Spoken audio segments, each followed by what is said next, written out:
சிறந்த தம்பதியராக பாலனும் பத்மினியும் 3 பிள்ளைகளோடு வாழ்ந்து வந்தனர். பாலன் தனியார் நிறுவனம் ஒன்றில் பொறியாளராக பணியாற்றி வந்தான். சற்று பெருமை உள்ளவனானாலும் நேர்மையானவன். இதனிமித்தம் ஒரு கூட்டம் அவனை பகைத்து வந்தனர். அவன் பொறுப்பில் இருந்த ஒரு இயந்திரத்தை பழுதாக்கினர். இதனால் கம்பெனிக்கு பெருத்த நஷ்டம் வந்ததால் அவன் பணி நீக்கம் செய்யப்பட்டான். அம்மாத ஊதியமும் வழங்கப்படவில்லை. விரக்தியின் விளிம்பிற்கு சென்ற பாலன் செய்வது தெரியாது திகைத்தான். இருப்பதை கொண்டு சிறப்புடன் குடும்பம் நடத்தினாள் அந்த இல்லத்தரசி. கை நிறைய காசுடன் கணவன் வருவான் என காத்திருக்கும் அவள் முன் வெறுங்கையோடு எப்படி நிற்பது என பாலன் வருகினான்.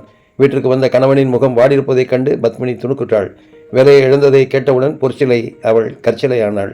பிள்ளைகள் சோகமானார்கள். தளர்ந்து போன கணவனை பார்த்து அவள், கவலைப்படாதீங்க, என்னிடம் உள்ள நகைகளை விற்றால் 4 மாதம் சமாளிக்கலாம், அதற்குள் வேறு வேலை கிடைக்கும் என்று சொன்னாள்.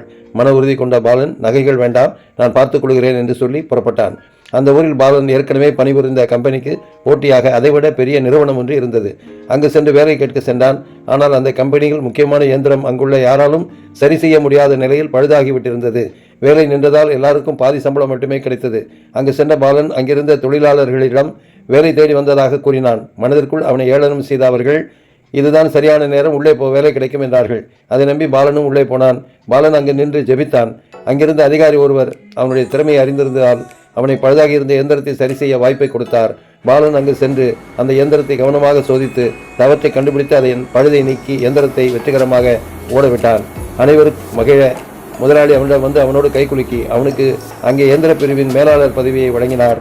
மகிழ்ச்சி மிகுதியால் வெளியே ஓடி வந்து வானத்திற்கு நேராக கைகளை உயர்த்தி கர்த்தரை மகிமைப்படுத்தினான்.